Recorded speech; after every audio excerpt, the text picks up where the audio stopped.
O SBT Brasil está de volta agora com exclusividade para uma entrevista com o ex-presidente Jair Bolsonaro, que permanece internado na UTI do Hospital DF Star em Brasília. Presidente, muito boa noite, muito obrigado pelo seu tempo, por conceder essa entrevista ao SBT Brasil. Muito obrigado mesmo. Obrigado pela oportunidade, César. Eu estou há praticamente 10 dias baixado aqui em Brasília e, de forma discreta, a gente consegue acompanhar alguma coisa. A gente não pode deixar criar corpo certas narrativas, porque eu estou enfrentando um julgamento completamente político e não técnico. Então, o esclarecimento junto à opinião pública se faz muito importante nesse momento. Nós já vamos falar desse assunto, presidente, mas a primeira pergunta que eu quero fazer para o senhor é a seguinte. O senhor passou pela 6ª cirurgia desde o atentado nas eleições presidenciais de 2018. Essa última foi, inclusive, considerada a mais emblemática de todas, tanto que o senhor teve que ser socorrido às pressas no Rio Grande do Norte. Qual é o real estado de saúde que o senhor apresenta nesse momento, presidente? Eu estava no Rio Grande do Norte com o senador Rogério Marinho e, após o primeiro evento, comecei a passar mal. Bem, rapidamente o pessoal me levou para um hospital público, lá em Rio Grande do Norte, o hospital de Santa Cruz, e fui muito bem atendido, depois deslocado para o hospital Rio Grande, e depois de avião UTI para Brasília. Fui muito bem aqui, foi uma cirurgia no último domingo, dia 13, que começou por volta de 9 da manhã, acabou 21 horas, ou seja, 12 horas de cirurgia. Foi a cirurgia mais invasiva, complexa e de risco que eu enfrentei até hoje. E essas questões eu vou ter que aprender a conviver com ela. Não tem como eu falar que um dia eu vou chegar à normalidade. Os médicos mesmo aqui dizem, até pela minha idade, que eu terei muitos problemas pela frente ainda, mas eu peço a Deus para viver apenas mais 10 anos, estou satisfeito. Agora, o senhor tem saúde, ânimo para seguir como líder da oposição? Olha, quer queira ou quer não, quem sempre é oposição, eu sou o maior líder da direita na América do Sul, quem sabe pelo tamanho do Brasil e pela população também mundial. Logicamente, eu sempre deixo um espaço reservado àquela pessoa que eu devo muito gratidão a ela, que é o Donald Trump, que foi eleito nos Estados Unidos. O que é a direita no Brasil? A direita aprendeu o que é política, aprendeu o que é família, o que nós temos que defender, a propriedade privada, o legítimo direito à defesa, tudo aquilo que é básico numa sociedade. Até o pessoal de esquerda reservadamente concorda com isso. Então essa liderança da direita veio para ficar no Brasil. E o mundo todo está marchando para a direita. E quando o mundo não consegue marchar para a direita, como você vê que aconteceu na França com Marine Le Pen, e outros países do mundo também, você vê que eles usam o que é conhecido no mundo todo como lawfare, ou seja, o ativismo judicial, para afastar por via judicial os nomes da direita que possam fazer frente à esquerda. Eu estou nesse contexto. É uma batalha difícil, estou inelegível porque me reuni com embaixadores e, por outro momento, eu subi num carro de som do pastor Silas Malafaia e fui acusado, então, de abuso de poder econômico. Um absurdo dos absurdos. E eu tenho dito, eleições em 26, sem a presença de Jair Bolsonaro, é uma negação à democracia. Agora, essa próxima pergunta eu faço porque há uma verdadeira batalha no Congresso e também no Judiciário acerca da anistia do 8 de janeiro. O senhor se vê como beneficiário desse caso ou não?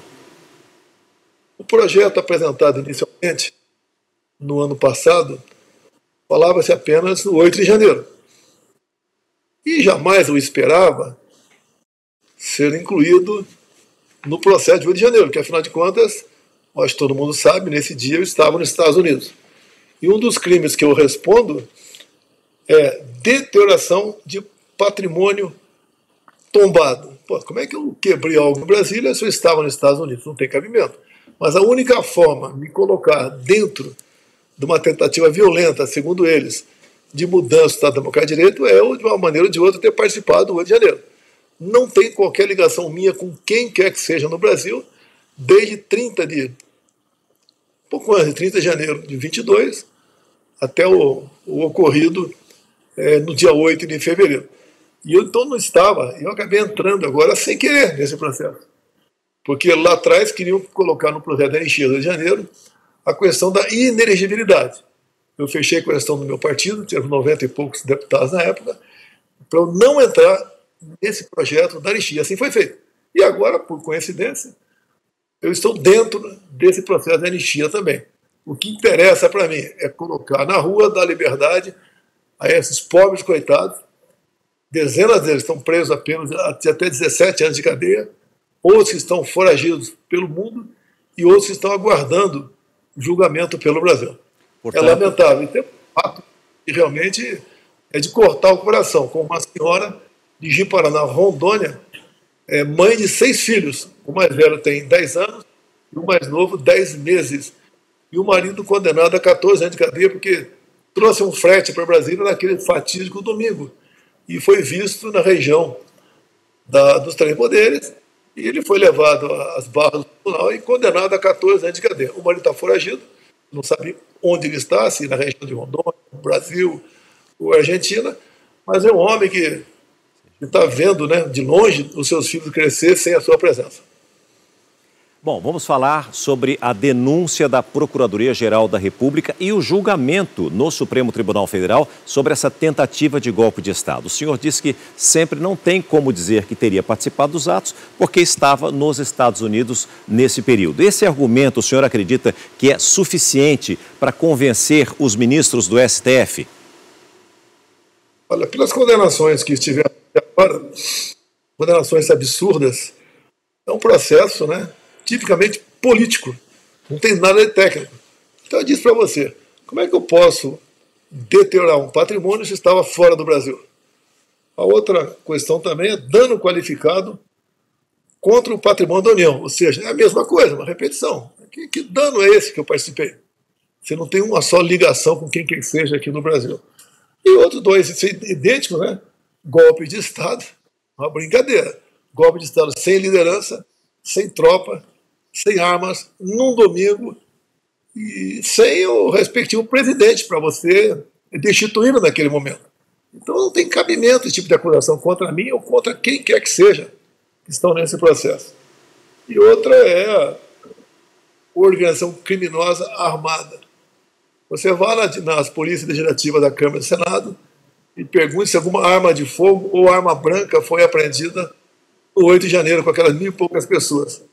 Nenhuma arma foi apreendida. Agora, o senhor acredita que as manifestações convocadas pelo senhor possam ter influenciado essas pessoas a participarem deste ato no dia 8 de janeiro ou não tem nada a ver uma coisa com a outra? Não teve nenhuma convocação patrocinada por mim, nas minhas mídias sociais, ou até na rede de Zap, sobre o Rio de Janeiro, zero. O que nós resolvemos quando começaram os acampamentos? De comum acordo, deixar o pessoal lá, porque era uma grande massa, chegou a ultrapassar 30.000 pessoas, e as pessoas na região da Praça Três Poderes seria pior, no meu entender, no tocante a uma contenção de qualquer problema. Se bem que o nosso pessoal nunca participou de atos de violência em todas as manifestações que fizemos ao longo de mais de 4 anos por todo o Brasil. Então também não existe esse link. Eles estão há 2 anos e pouco investigando o Rio de Janeiro e não chegaram a conclusão nenhuma, a não ser absurdos, arbitrariedades nessas condenações que não tem qualquer prova material disso. Mais ainda, eu digo que, já que eu sou tão criminoso assim, por que não seguir o devido processo legal? E essas pessoas estão sendo presas também, na véspera do último movimento aí em São Paulo, ficou conhecido, eu resolvi testar o meu inglês, né? Popcorn, screen, ou seja, pipoqueiro e corneteiro dão golpe de Estado no Brasil, porque foram condenados por golpe de Estado. Não dá para entender isso. Como é que o senhor analisa? Mas como é que o senhor analisa esses atos de 8 de janeiro? Foram um atentado à democracia ou não? Como é que o senhor vê o que aconteceu no dia 8 de janeiro? Foi uma manifestação que perdeu seu controle. Quando as pessoas que estavam no acampamento chegaram na Praça do Poder, já estava tudo destruído. Estava tudo quebrado lá. Imagens que nós temos de antes do horário E a turma chegou lá e comprova isso aí. Você pode ver, em 8 de janeiro nós fomos tratados, falo nós porque eu me considero um brasileiro, um patriota, né? Mas quem estava aqui no Brasil foi tratado como terrorista golpista. Que terroristas são esses? Onde o chefe do GSI passeia entre eles de forma tranquila dentro do palácio do presidente da República. E que golpe foi esse? Onde as imagens de responsabilidade do Ministério da Justiça, quase 200 câmaras, elas simplesmente sumiram. Quatro imagens de 4 câmaras apenas apareceram. Que golpe foi esse? Onde a BIM, Agência Brasileira de Inteligência, emitiu mais de 30 informes de possível violência para o general G. Dias, chefe do GSI.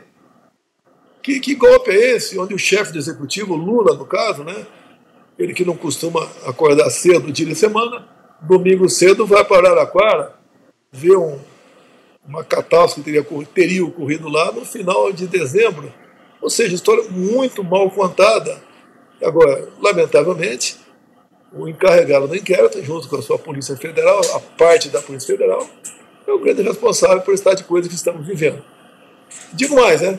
Se eu estivesse no Brasil, dia 8 de janeiro, estaria preso até hoje, sendo acusado de ter planejado esse que eles chamam de atentado à democracia.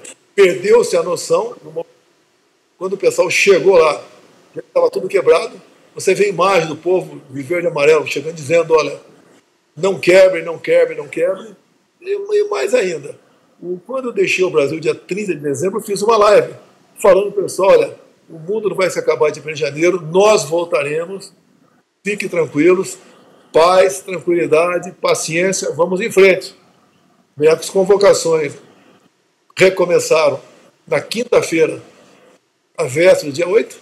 É muito fácil levantar por parte da Polícia Federal quem patrocinou essas convocações, mas não fizeram isso aí.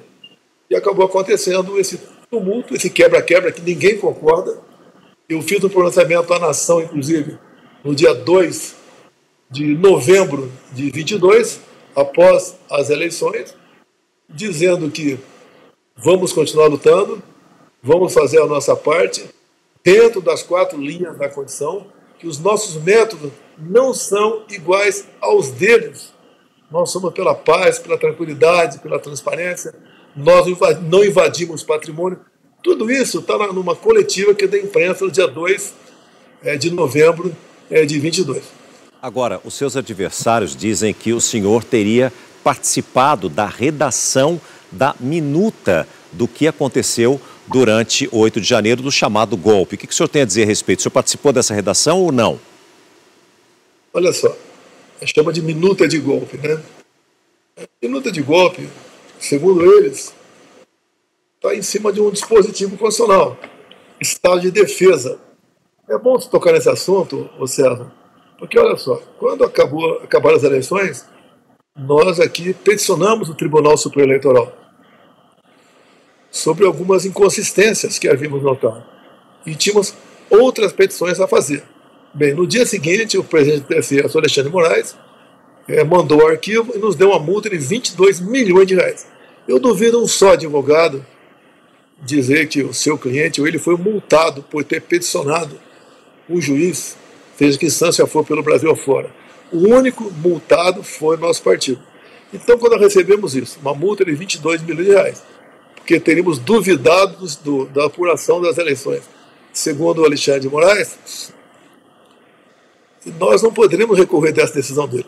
Se viesse a recorrer, essa multa poderia passar para 200 milhões, ou até mesmo ter o registro do partido cassado. Quando então, reuni com algumas pessoas e começamos a conversar, outra forma de questionar aquilo que nós tínhamos a convicção de estarmos certos, dentro das 4 linhas da Constituição. E daí apareceu a história da minuta de golpe, né? Que foi encontrado esse papel na casa do ministro Anderson Torres, chamado Estado de Defesa. A defesa está prevista na Constituição. Quando encontraram esse documento, esse papel na casa do ministro Anderson Torres, da Justiça, esse mesmo papel já rodava há semana. E esse papel aqui a tal da minuta de golpe, ele começa dizendo que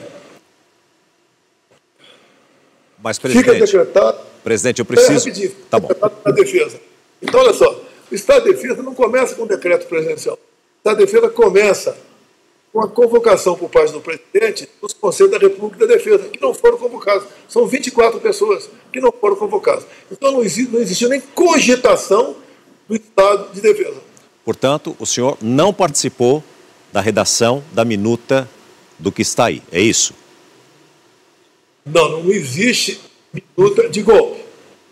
Discutir, conversar, isso aqui, não é proibido você discutir qualquer disposição, não. Agora, isso que está aqui, zero. Agora, dizem que tem outra minuta de golpe, mas, como a Polícia Federal nos nega informações, nós não temos como responder por aquilo que está sequer comprovado a participação, não. Mas o senhor chegou a participar de uma discussão, pelo menos com relação a isso, ou não?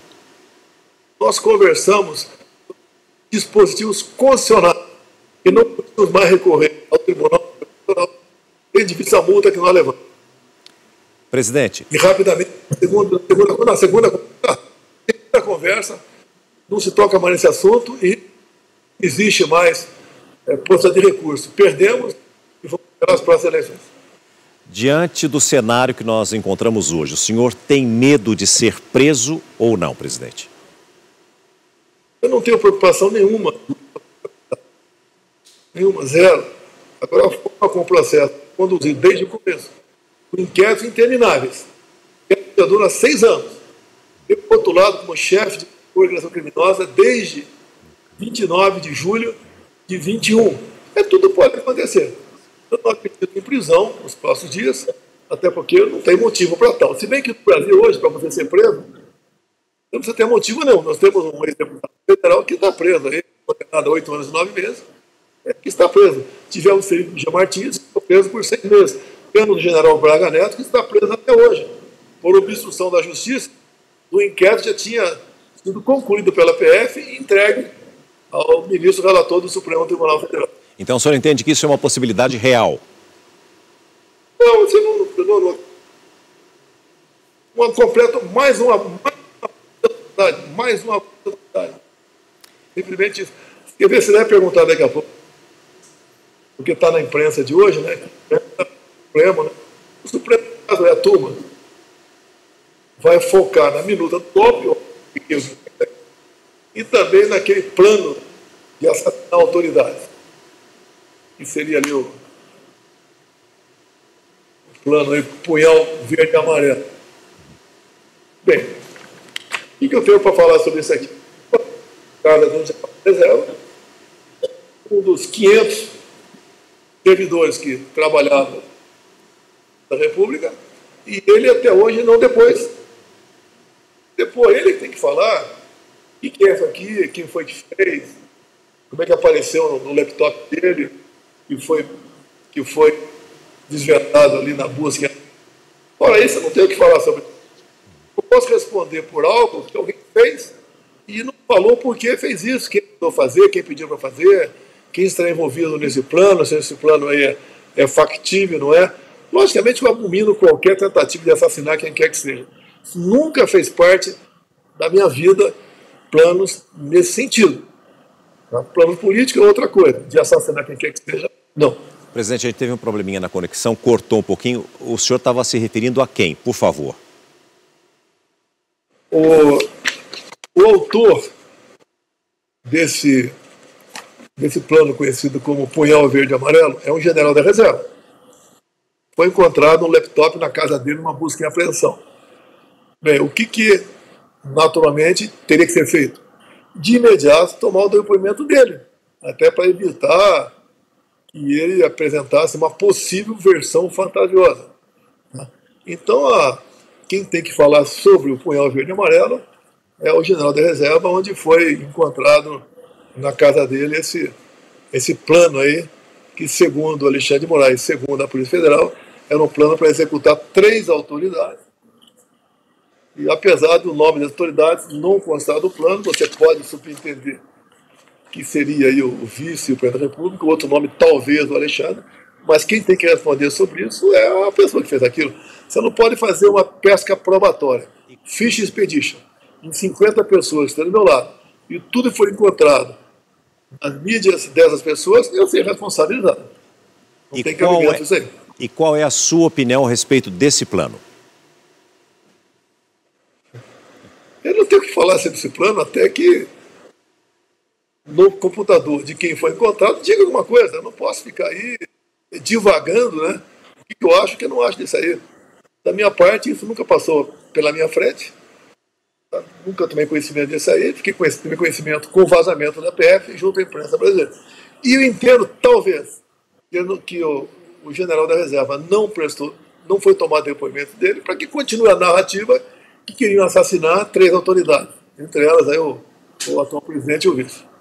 Agora, a leitura que se faz no meio político, no campo da direita, é que a manutenção da sua candidatura, mesmo que ainda inelegível, sufoca outros possíveis nomes. Em qual momento o senhor declararia apoio a um dos candidatos cogitados pela direita, ou o senhor não cogita nenhum nome e o senhor é que vai ser o candidato mesmo em 2026 e vai conseguir romper o fato de ainda estar inelegível?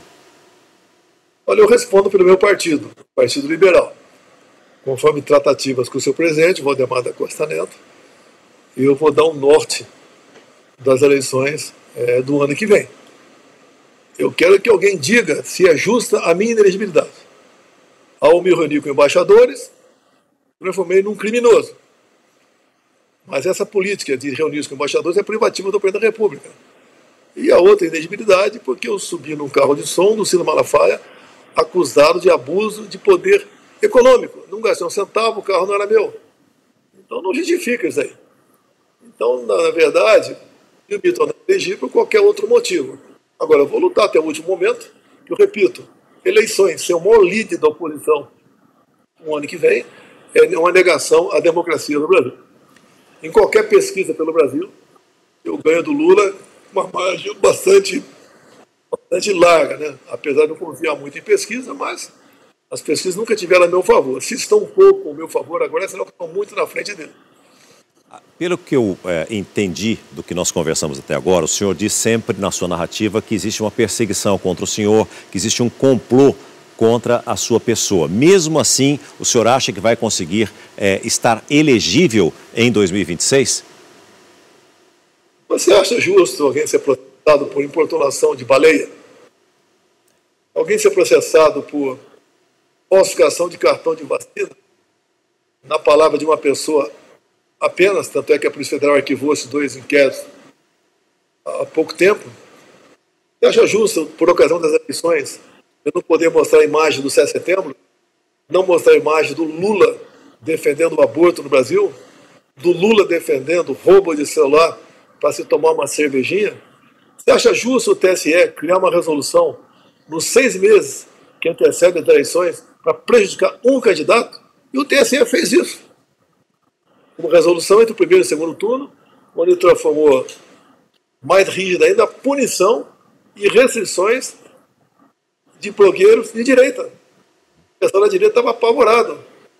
Não é só com ameaça de prisão, desmonetização de páginas, tá? Derrubada das mesmas, ameaças. Você era perseguido no Brasil por botar um outdoor na tua casa, uma placa um pouco grande na tua fazenda. Perseguido por isso. Eu não pude mostrar imagens do enterro da Rainha Elizabeth.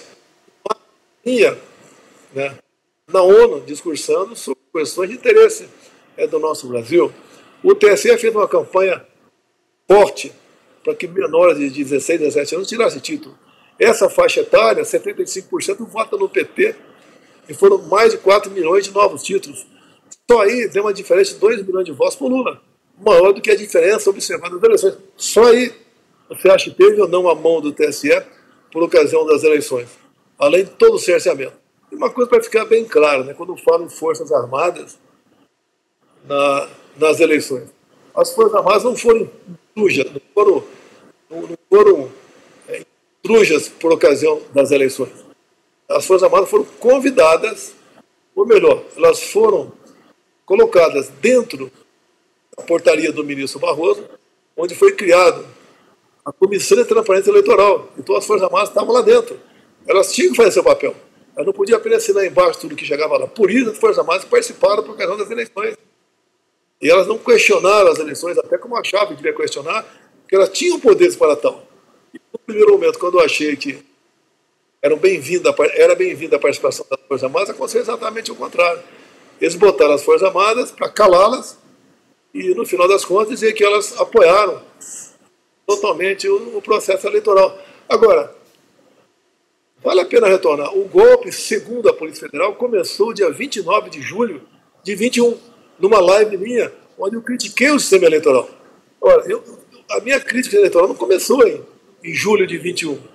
Em 12, eu comecei a bater duro nessa questão. Eu comecei a me preocupar com a lisura, com a transparência, com essa segurança do sistema eleitoral. Tanto é que em 16, 15 para 16, eu aprovei uma emenda a um projeto de lei eleitoral, cujo relator era o Rodrigo Maia, permitindo o voto impresso. Nós aprovamos, Dilma Rousseff vetou, nós derrubamos o veto por mais de 400 votos só na Câmara. E depois, então, o TSE, ou melhor, o Supremo Tribunal Federal resolveu dizer que o voto impresso era inconstitucional. Baseado no quê? Inconstitucional, ponto final. Eleições hoje em dia mais seguras do Brasil tem na Venezuela, tem no Paraguai. Lá é o voto eletrônico igual ao nosso, o voto impresso do lado. Ou seja, o que o povo quer, a grande parte do povo quer. E eu, enquanto parlamentar lá atrás, defendi foram os interesses do povo brasileiro. Ele tem que ter a certeza em que ele votou, o voto foi para aquela pessoa, ponto final.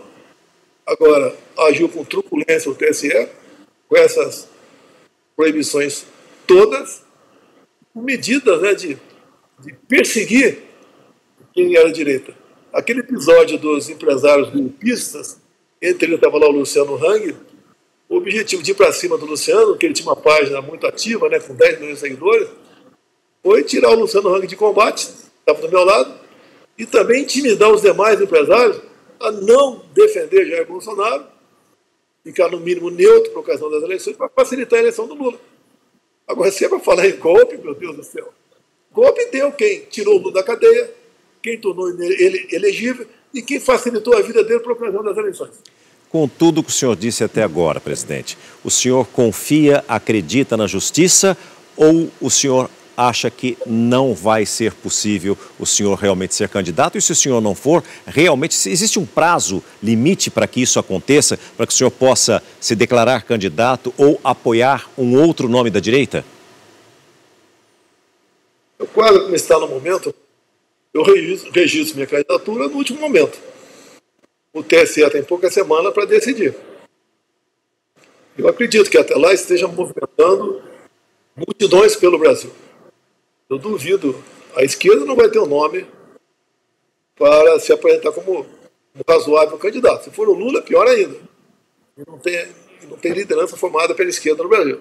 Do nosso lado direita tem bons nomes por aí, não vou citar nenhum nome deles, tem bons nomes, mas cada um dentro do seu partido deve cavar seu espaço. Então esses candidatos têm que começar a rodar pelo Brasil. Fazer realmente o seu trabalho para ganhar a simpatia e a confiança da população. A população não quer, a maioria da população não quer outro nome à direita que não seja Jair Messias Bolsonaro.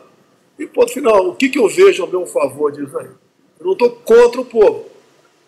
Você, por exemplo, o César, intenção, olhar Paulista, no último dia 6 de abril, você vê aquela multidão lá. Como é que pode termos eleições no Brasil onde a maior liderança da direita está fora da cédula eleitoral? Não tem cabimento. Qual a acusação? Acharam dinheiro na minha cueca? Acharam uma mala de dinheiro na minha casa? Fizeram 3 buscas de apreensão em cima de mim, por motivos mais bizarros possíveis. Eu desfalquei com a imprensa, eu quebrei os Correios, eu estou quebrando o fundo de pensão do Banco do Brasil, eu estou assaltando a Itaipu Binacional. Qual é a acusação contra mim? Reunir-se com embaixadores? Essa é uma atribuição privativa do presidente da República. Mesmo assim, o senhor continua confiando na Justiça Eleitoral do Brasil? Olha, a justiça eleitoral, ela muda muito rapidamente o seu perfil. Que lá são mandatos passageiros, né? Que muda muito rapidamente. Durante a minha campanha, não existia 2 votos isentos lá dentro e 5 do outro lado. E lá tudo era proibido para comigo. Imaginou, César, se eu tivesse poder de investigar, eu ia abrir um inquérito agora, como o Alexandre de Moraes faz, né? Ia convocar o ministro Benedito e perguntar para ele, antes, obviamente, pegar o telefone dele, né? E dos seus assessores. O que é missão dada e missão cumprida? Pegar o senhor Alexandre de Moraes e perguntar para ele, né? Da mesma forma que ele me tratou. O que é isso aqui? O que é isso aqui? E se fosse com alguém do meu lado, seria assassinar alguém. Já estaria aí no plano punhal verde e amarelo. É perguntar para ele por que uma resolução 6 meses antes das eleições que prejudicava um lado da campanha. Tudo que eu falei agora há pouco de impedimento do lado, questionar por lado de lá, quebrando sigilo, prendendo pessoas, para obrigar a fazer doações premiadas. Onde é que nós chegaremos com isso aí? E olha que eu enfrentei uma pandemia, uma guerra lá fora, uma crise hídrica, e tive mais votos em 22 do que em 18. Agora, um fato muito importante, não vou falar todo ele, porque eu estaria correndo em crime, né? Nós não pudemos pressionar o TSE nas minhas eleições, onde o TSE apontou a vitória do Lula. Ou seja, segundo Alexandre de Moraes, as eleições se acabaram. Quem pensar em fazer qualquer coisa agora é criminoso. Agora, por que as minhas eleições em 2018, a Polícia Federal, a pedido, né, ou por determinação do TSE, instalou um inquérito para apurar fraude nas minhas eleições, que é o inquérito 1361 de 2018. Eu lamento, Sérgio, com respeito a você, isso cabe mais à imprensa escrita, no meu entender, eles não vão via lei de acesso a informações, atrás desse inquérito.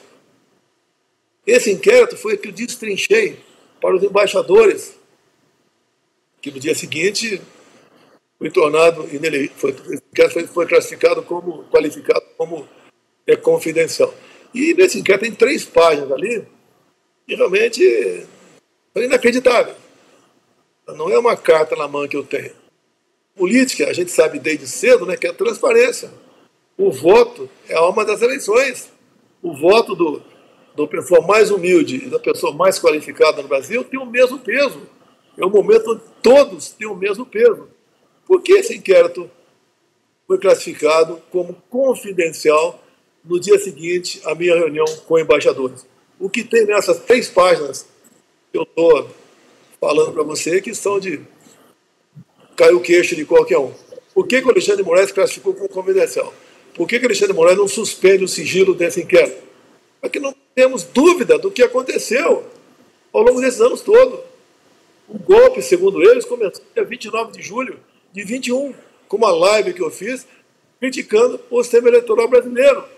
Sistema que eu criticava desde há muito tempo, que eu aprovei e criei uma emenda a um projeto de lei que tratava do voto impresso ao lado da urna eletrônica. E o que tem, presidente, o que tem nessas 3 páginas que o senhor citou? O que consta nessas 3 páginas? Eu falar para você, a PF vai fazer plantão aqui embaixo do hospital e quando der alta vão me prender. Porque o inquérito, tudo é confidencial para eles, né? Quando interessa vazar, eles vazam tudo. Tudo, né? E eu estou, junto com os advogados, lutando para que esse inquérito aqui seja suspenso a sua classificação sigilosa e todos nós brasileiros possamos mostrar quem tem razão, Jair Bolsonaro ou Alexandre de Moraes. Presidente, já tomei muito seu tempo, tenho apenas 2 últimas perguntas para fazer. A primeira é a respeito da morte do Papa. Como é que o senhor vê o legado de Francisco à frente da Igreja Católica e o que esperar do próximo Papa?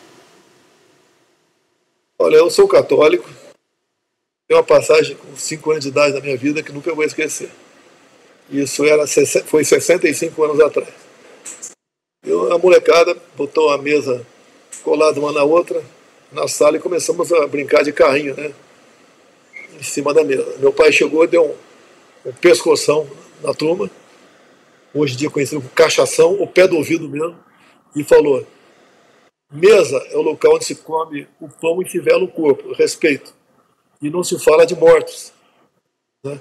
Eu fiz a minha nota hoje, sou católico, tenho a minha convicção, a minha esposa é evangélica, não temos nenhum problema na questão de fé. Eu lamento a morte, como lamento a morte de qualquer pessoa, qualquer pessoa não, né? Grande parte das pessoas pelo Brasil afora. Mas é um momento lamentável. Quero, obviamente, que a fumaça branca apareça novamente o mais rápido possível no Vaticano. E para a gente encerrar, presidente, o senhor continua sem previsão de alta ou os médicos já adiantaram para o senhor quando é que o senhor vai poder voltar para casa? Olha, a forma como eu cheguei aqui, eu estou muito bem, graças a Deus. Já agradeci os médicos lá de Rio Grande, Santa Cruz, aqui da DFStar, do Einstein, como eu tive lá, da Santa Casa de Juiz de Fora, foi o primeiro atendimento que eu tive em 2018. E eu sim fui um presidente que sofreu um atentado. Não esses outros que ficam falando aí que eu trabalhei de papelzinho aqui, papelzinho ali. Essa aqui é uma figura, né? Dessa pra gente conversar sobre essa figura aqui, é a figura do caso Adélio. É outra história bacana para se falar aí. Então a gente lamenta aí a morte do Papa e que escolham o melhor entre eles para ficar à frente da Igreja Católica nos próximos anos. Sei que o senhor está em excelentes mãos aí, mas por que é que as pessoas perguntam por que é que o presidente não veio para São Paulo e optou em ir para Brasília? Por que trocou a equipe médica? Eu não quero me eximir de responsabilidade, né? Eu já troquei de equipe médica algumas vezes, como troca de advogado ao longo da minha vida toda, é questão de oportunidade. Eu entendo que seria melhor tratado aqui em Brasília, ao lado da minha família, do que lá em São Paulo. Até que a minha esposa vem todo dia aqui, né, trocamos aí ideias, confidências, falamos da nossa filha, do nosso futuro, e eu já estou aqui com 9 dias internado, a previsão é ficar mais uma semana aqui no mínimo, então ficaria muito melhor aqui, seria muito dispendioso para nós essa viagem a São Paulo e essa recuperação, por isso optamos ficar aqui no Brasil. Quero desejar aqui a mais pronta recuperação ao senhor, agradecer demais pelo tempo disponibilizado aqui, por termos incomodado o senhor aí num momento tão especial que o senhor tem que repousar, mas pelo visto com tantos papéis e de acordo com tudo que o senhor falou, o senhor não para, essa é que é a grande verdade. Muitíssimo obrigado, viu? E boa recuperação, presidente. Obrigado aí, eu sou 4I, imparável também. Obrigado aí.